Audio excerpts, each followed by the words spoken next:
Hey, what's up guys? In this video, I'm going to be doing some bus processing. Now, bus processing is how you would process a group of sounds. That, what to me is a bus. A bus is a collection of sounds that are common and that you want kind of together in a mix. They could be your drums. They could be your layered synths. You want to layer your synths together. They could be like a piano and a reverb. You want to bus those together and process them in some way. I'm hesitant to use the term glue because we talk about gluing mixes a lot, which is kind of what you're doing, but it's more than that. You don't have to glue a bus together. You can, kind of give sounds more separation. But that's for another video. I'm talking about boosting kind of the side channel and things like that. You're not actually gluing it, you're making it more wider, just as an example. So bus processing, we are going to be working with, electronic music. Done a whole lot of tutorials with bus processing with electronic music. Maybe working on techno. And I have a little bus here, just as an example. Right, so there's a kick, there's a little bit of a bass there, and then there's the percussion. And this would sound pretty cool if I did glue it together. So it's not so much just throwing a compressor on it. I mean, you can do that, but not all compressors are the same, and not all source material needs to be glued together. We could explore that till the cows come home. But this is how I go about it. Okay, so just bear with me. So this is one of those Swiss Army knives of compressors, the FabFilter Pro C2. And what makes it special to me, and what makes it kind of a Swiss Army knife, is, well, it's very responsive, and it applies to almost any source material you can think of. And when we're looking at different compressors, we're looking at how they behave. Like there's threshold and there's ratio. There's attack and release. But the attack on some is more linear. Others, it's more curved. The attack depends on how hard the transient hits. There's a lot of really clever stuff that they've had to model within these, I guess, musical sounding hardware units like the SSLs and the APIs and the blah, blah, blah. So there's different kind of algorithms underneath, like compressors like, threshold, ratio, attack, and release, pretty self-explanatory. But then the styles dictate how those things react. And there's a bunch of different styles within this compressor that makes it very useful. Also adjusting the knee, the days of, like, you wouldn't be able to adjust the knee on a hardware unit. Well, maybe you can. I imagine it's very difficult to do because a knee is inherent to the circuit. We can adjust the knee as well. So this makes it a very useful kind of Swiss Army knife. Anyway, I'm going to give this a play just without any processing. And now we're going to process it. All right, so we have the punchy kick, very punchy. And then we have the hi-hat material. So just keep it in your memory, the overall kind of level of those. It's purposefully like not even, so that's where the processing comes in. And we could do it in the mix, but we have all these fancy tools and unlimited tracks to work with. Plus, if you do it this way, you end up, in my opinion, with a unique sound that is a bit more lively. And we're not limited by the amount of hardware units we can stuff in a rack. We can have, almost unlimited VSTs and things like that and all that. So anyway, so consider the style for your bus in terms of the compression. So that we're going to create a chain of processing here. So the first thing I want is just something to grab peaks and level things out. And for drums, there's a bunch of different kind of algorithms you can look at. For example, like a clean would be like, clean, so no distortion. Because when you have like super fast releases, causes distortion and stuff like that. It's not that great. Classic is more of a, a vintage feel, and I'll give you an example of what it kind of does. You can actually, this red line is the release here, and the not the release, it's the gain reduction. You can actually see it over time. Gain reduction is also over here. And when you're compressing, you don't want to like over compress to hell. If you have to, you're doing something wrong. Compression should be like -4 dB at most, right? That doesn't mean you can use compressors in series, unless you're using compression for an effect or a vibe. Then that's a different story. But that's a topic for another video. So this red line here is very important. Actually, you might want to turn it on. Right, so there's the attack and then the release, kind of going like that, and that would be, classic. We can change it to like something like Opto, which is it's very slow. In this case, it's faster, but I guess it's program dependent. What an Opto compressor is kind of used for is, in my opinion, something that you want it to kind of ride the audio, which doesn't apply to what we're doing here. So an Opto compressor might not be what we're looking for. But the gain reduction effectively has changed the ballistics of how the compressor reacts, depending on the threshold, has changed. Right. So there's the Opto, and that's why attack is fast and slow. They're not actual, like, well, they are values, but it really depends on the algorithm under the hood.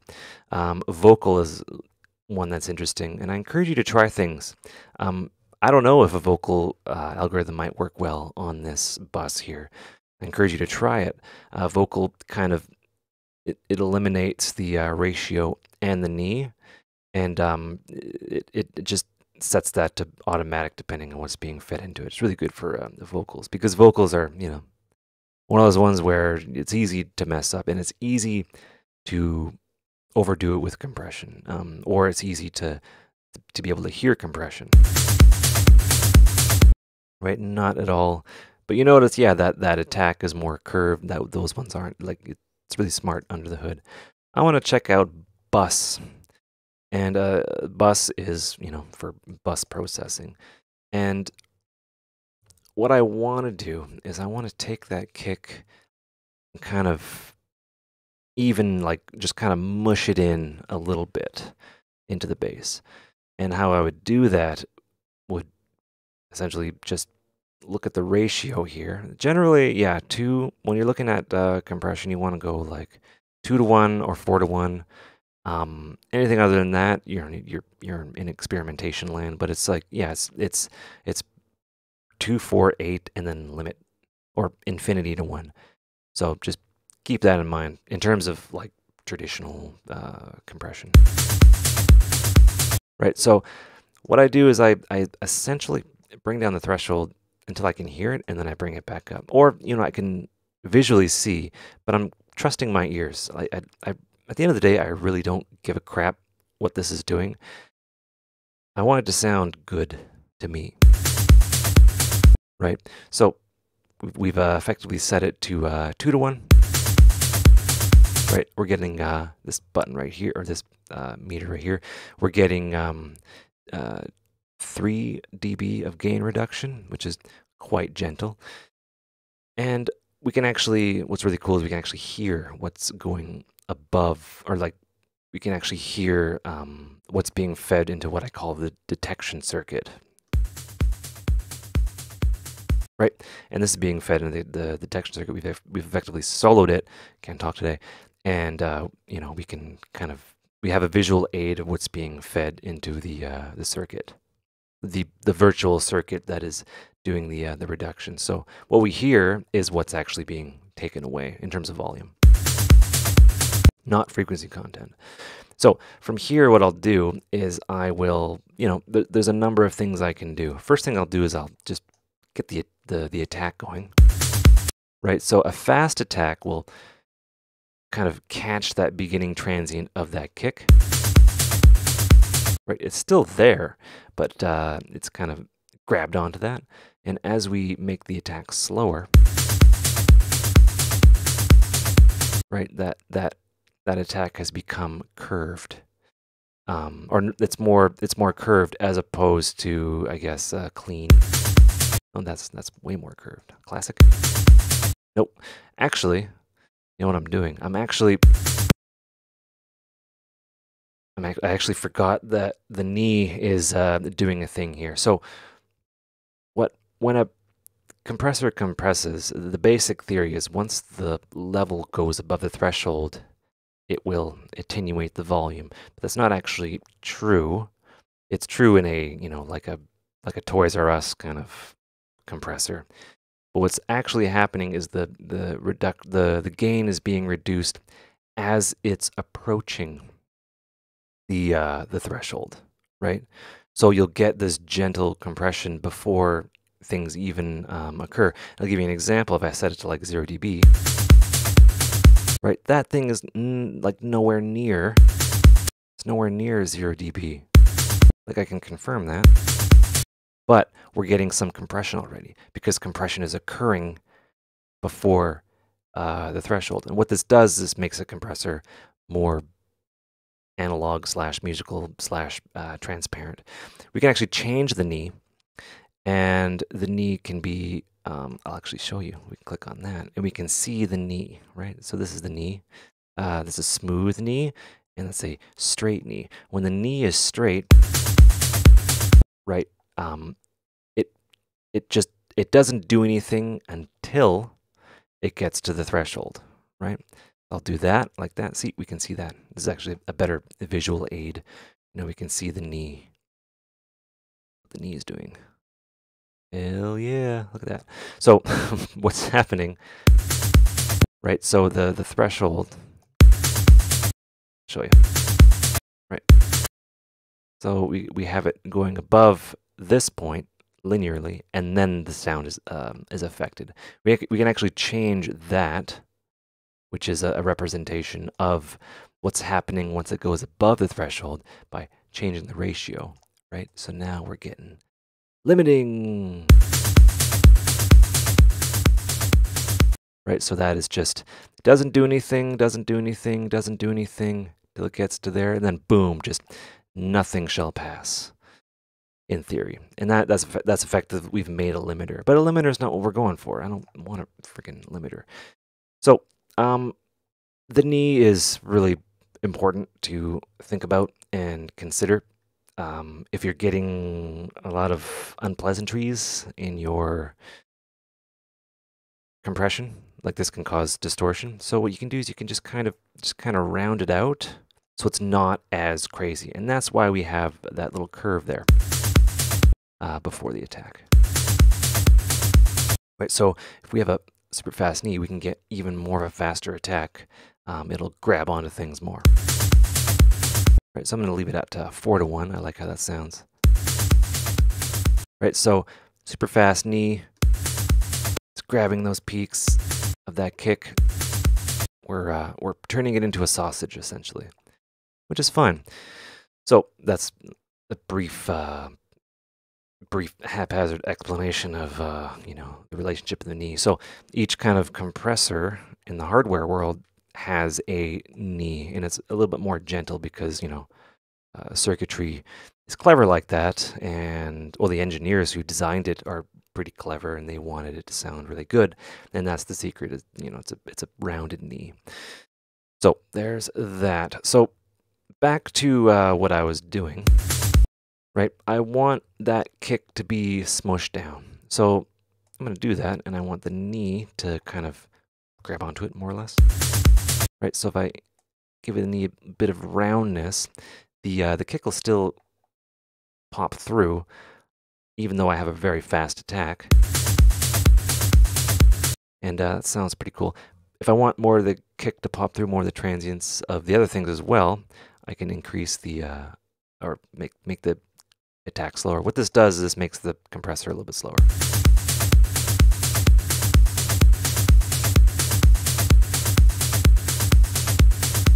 All right, very cool. So let's just bring that there.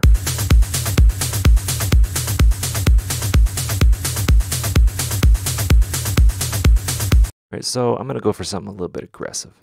I had it at an extreme value just to kind of demonstrate.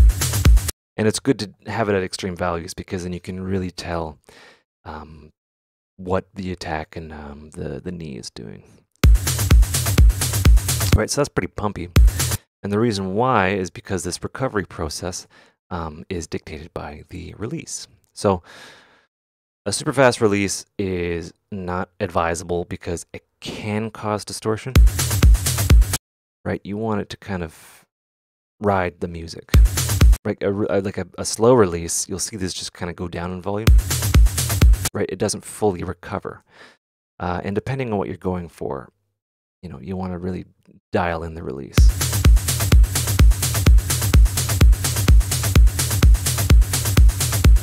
Right, and with these plugins, it's, you know, you're afforded a lot of leeway in terms of the release. It's not so much the release time, because there's a lot of clever stuff going on. I keep on saying that. It depends on the style as well. Certain styles are more prone to distortion as well, like maybe classic. Yeah. So yeah, I'm gonna keep it on bus. Right. I'm gonna bring the attack down. Right, and I'm gonna, yeah, we're at 4.8 dB of gain reduction, which, why not? Might as well exaggerate. I'll turn it on and off.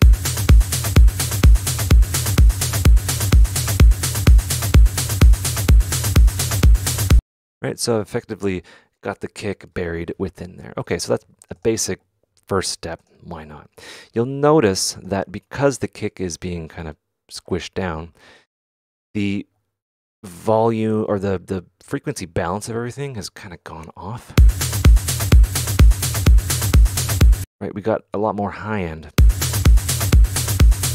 And that's just the nature of how our ears work. So how we repair that is we get a EQ. So EQs are great.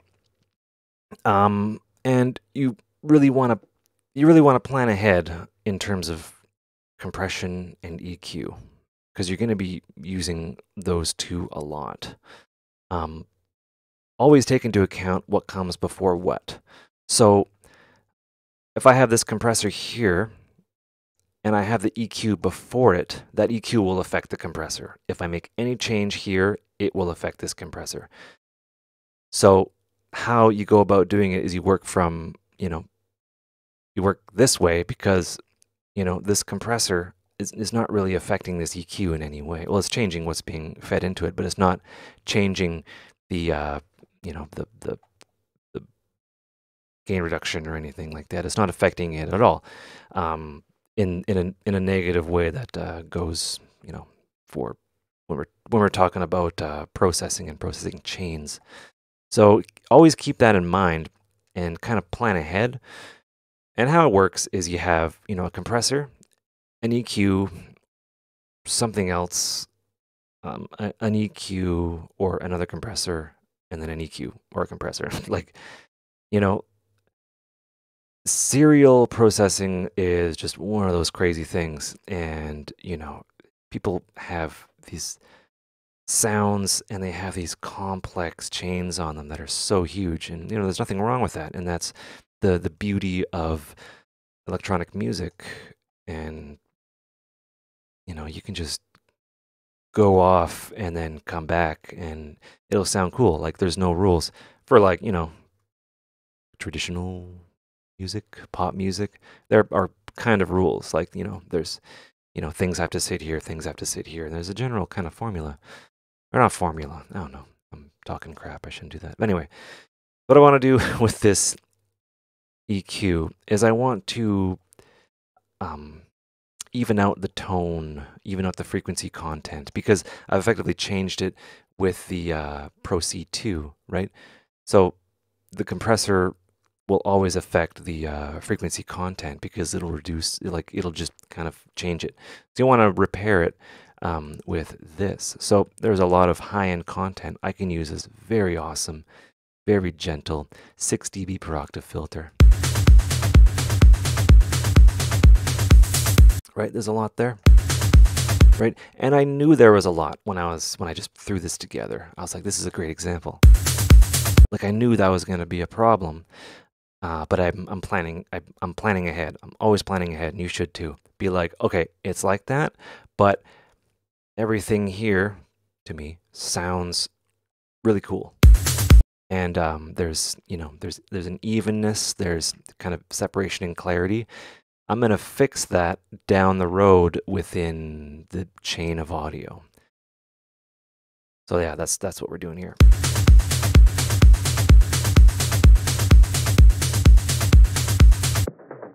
Right. And then, you just solo things.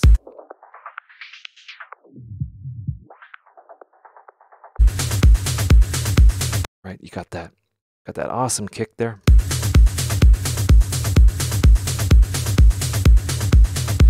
Really good, gentle roll off. Super cool.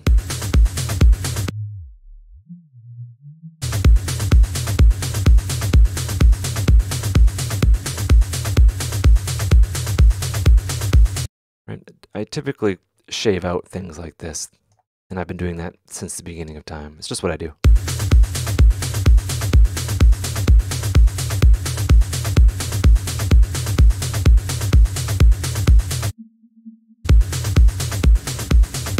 Although, I just realized this is my sample pack, and I've already done that. So, there's that. Right, and I'm always reducing. I'm never really adding. I rarely add. Production is reduction. Just remember that. Right, I'm going to set the scale to something like that.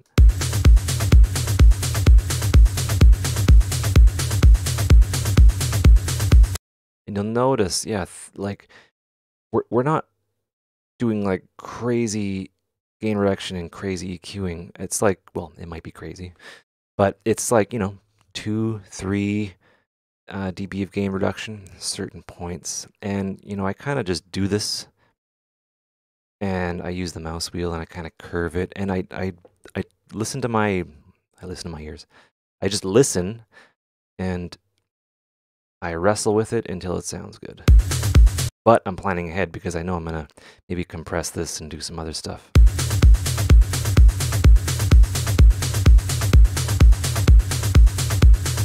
All right, so there's that. And what I'm doing is I'm basically conditioning it for the next step, right?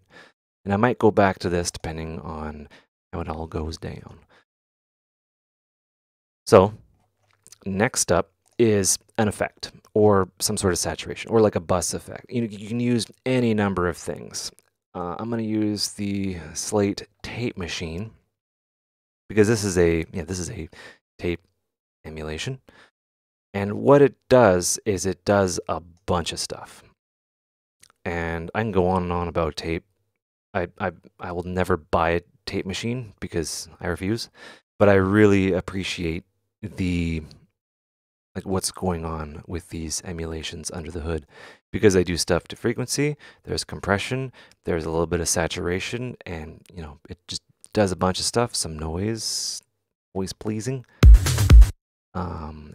Yeah, so what I'm gonna do is, the reason why they're like that is because always remember, when you're working with hardware, you're always changing the makeup and something else at the same time. You always got to adjust. They don't have automatic, they don't have anything that's automatic.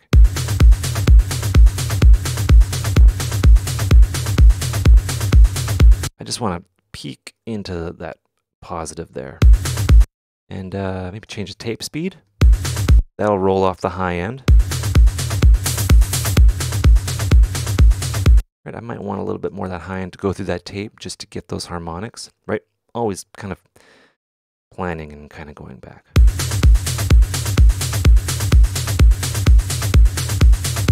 And don't be afraid to turn it on and off.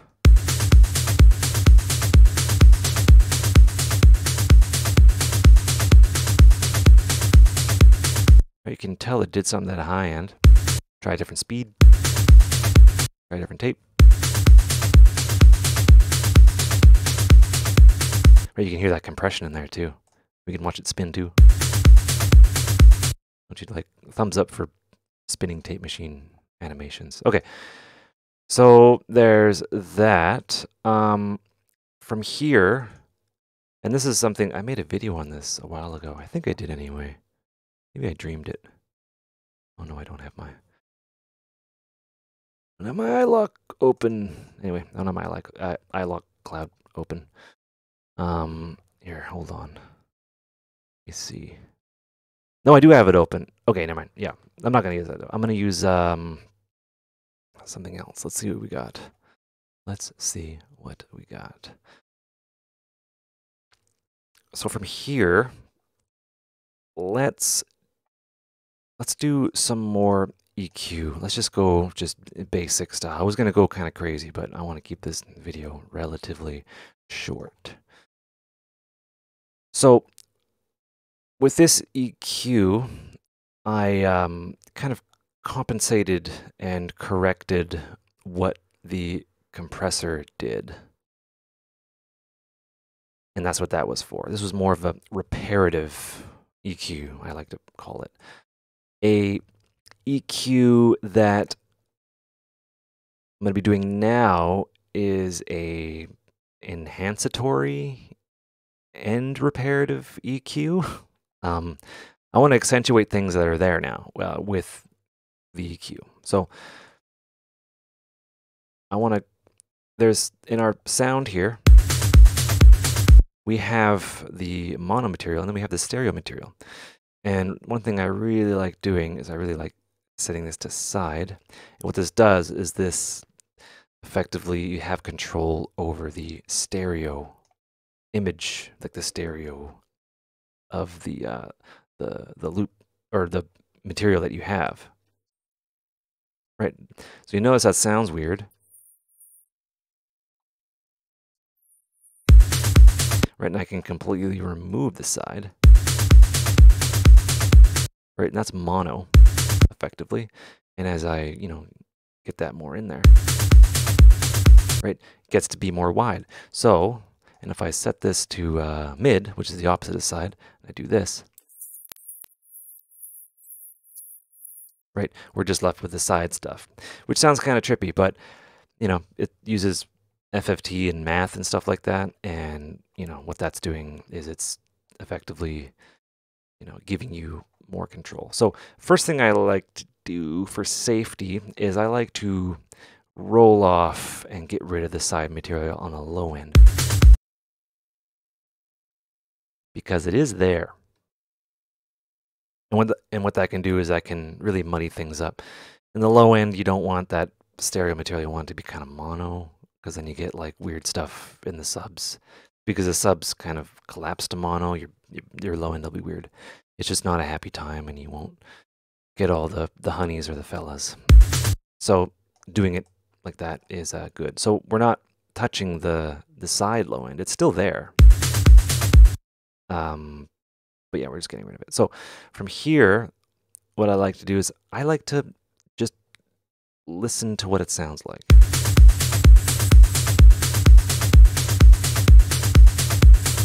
Right, and it's making that more wider, which is really cool. But the thing you gotta know and take into account is the correlation. And there's a lot of correlation meters out there. But what it is this stereo field image thing, and that's what this thing is for, right? You can see the actual like stereo image there. If I were to collapse this to mono, right? Collapse everything to mono, hit that mono button, right? It's directly down the middle. You'll notice that the correlation is +1.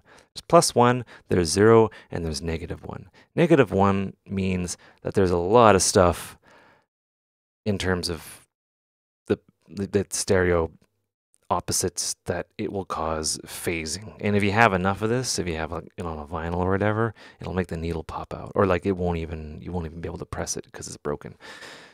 You can get away with going into the -1 a little bit, mainly in the breakdowns, right? Like super wide. And the worst that'll happen is, on like when you collapse it to mono, it'll sound, kind of thin. But, as long as like the main body of the track is +1, or somewhere in between 0 and +1. As far as I know, you'll get a good result, or you won't, be thrown in producer jail. I can increase the width with this, right? And that's pretty wide, right? But it's widening everything, and it's just not great, right? So from here, what I'll do is I'll just accentuate things that are worth accentuating, which is not the low end, maybe a little bit of the high end. Right, so that kick is right down the middle, which is what we want for the most part. But mind you, this is a bus, and there's going to be other things added on top of it. Your synth would be pretty wide. So correlation is important. Right, you see that. Right, that is the all the negative one, which is the side material. We're seeing the side material. When there's too much side material, you got problems.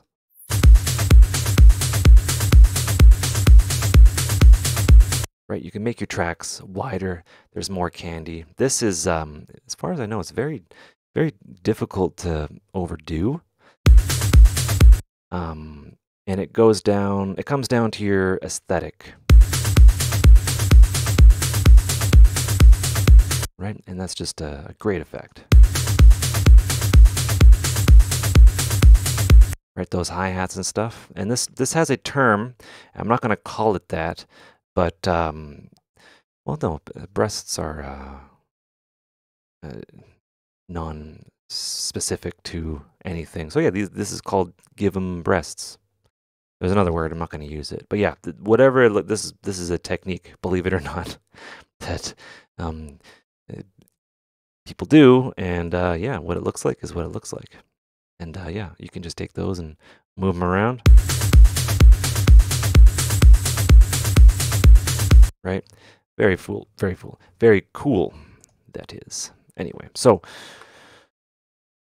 that is the Q3, which is, so for those keeping track, I'll just turn these all off. So this is our original sound. We got compressor. We got the EQ, which repairs it. And that low end comes through, which I like. We have a tape machine. And then we have the Q3. Right? And I can tell, that doesn't sound too good. I'll bring it down.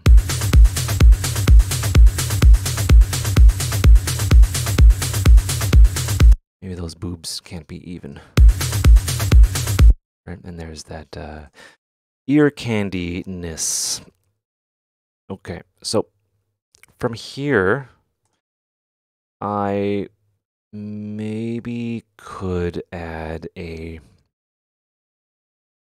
let's add an Ableton compressor. This is the Glue Compressor, and this is one that's very, very cool and is very useful, very musical, and you can use it gently, you can use it aggressively. I'm gonna use it somewhat gently.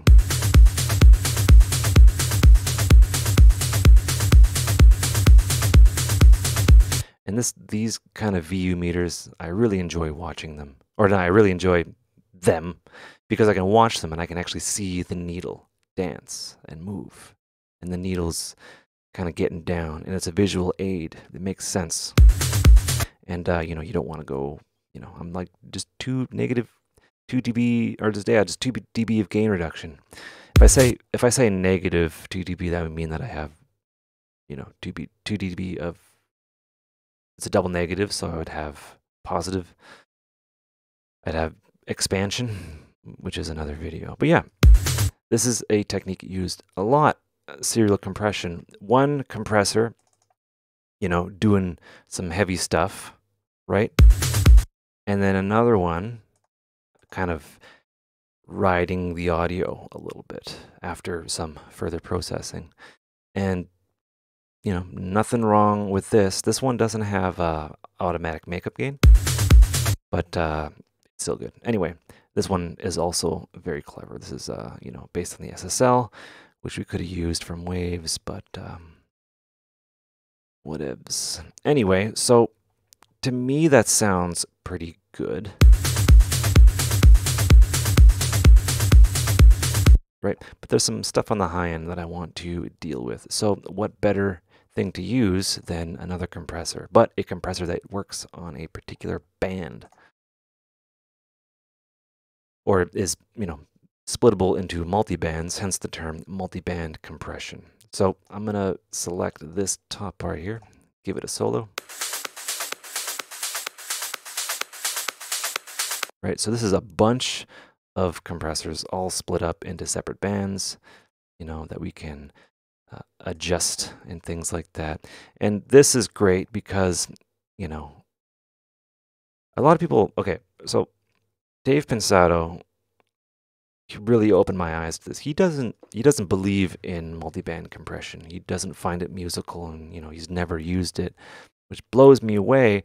And then the guy that produces Adele, he uses it on everything.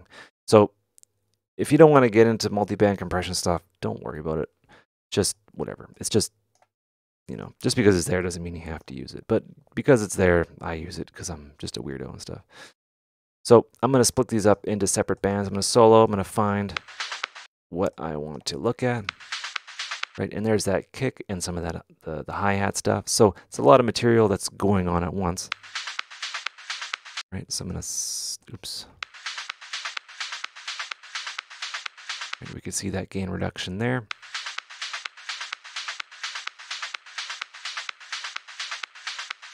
Right, so I'm basically grabbing those transients there, same as before, the knee adjustment, there's compression and expand modes, which is pretty cool, but it's, I'm not going for that.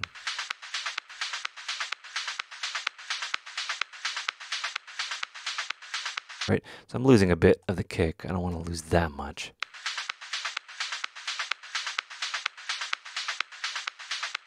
Right, what that effectively does, I gotta do this one now.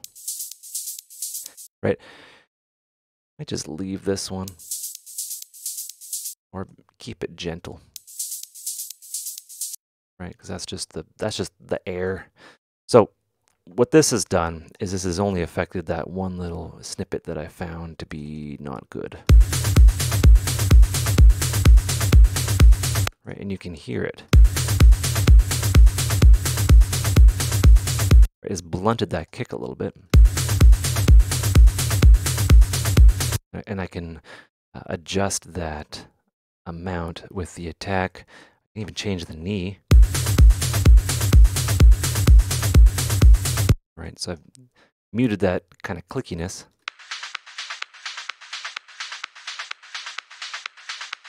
All right, and that dances pretty well.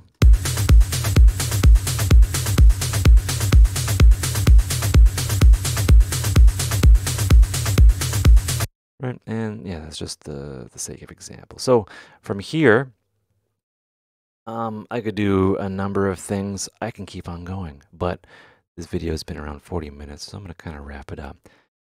Final EQ, right? So we have the EQ that kind of compensated for the compressor.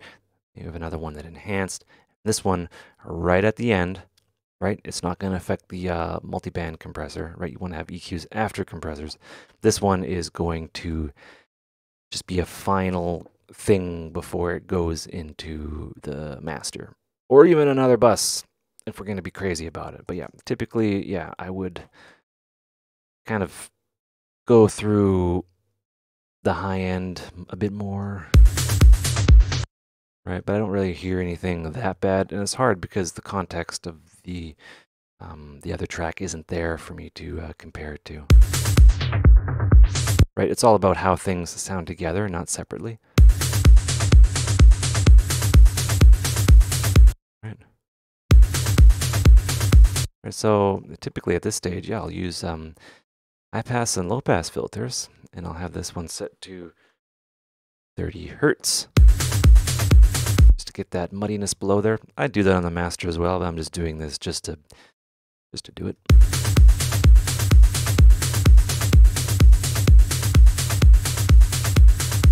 And so the balance is dictated by this EQ. This is the final stage.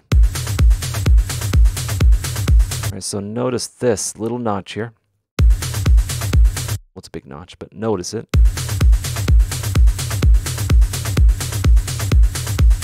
Notice what it does to the overall sound and the vibe of it. It sounds darker, and without it, it sounds a bit more punchy. And what band is that? Let's listen to it. Yeah, it's that mid-rangey kick. You have to understand that, you know, it's this area right here that is very audible, right? Because our ears are very sensitive to this area. Up here, not so much. We can move this up and around. You can listen to it. Right, you can kind of hear it if we're adjusting it over here.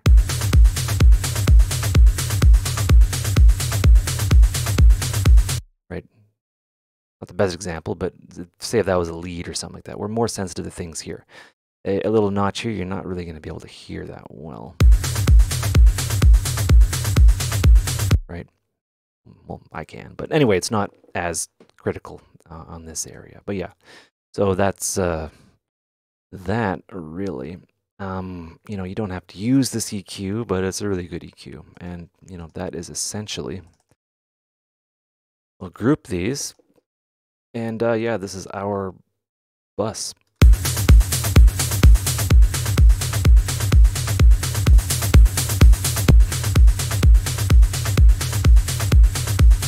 Right, and have we lost volume?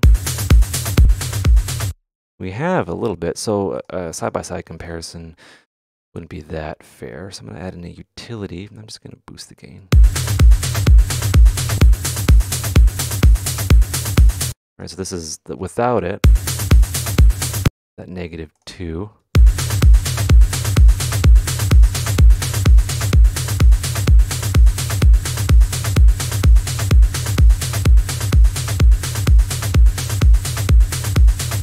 Oh wait, no, I gotta move that up actually. All right, so yeah, basically, Matt, how do I, nope.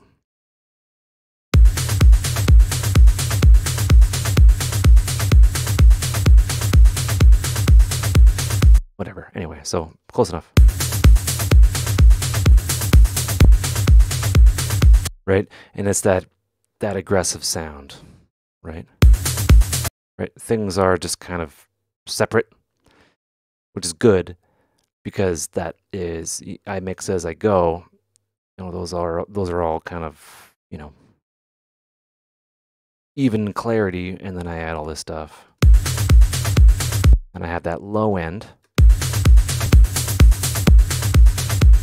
And that high end isn't a whole lot, and there's room for other stuff. Anyway, hope you guys enjoyed that video. I might make some more for other bus ones. So yeah, hope you guys enjoyed that video. Hope you learned stuff. Take care and have a good one.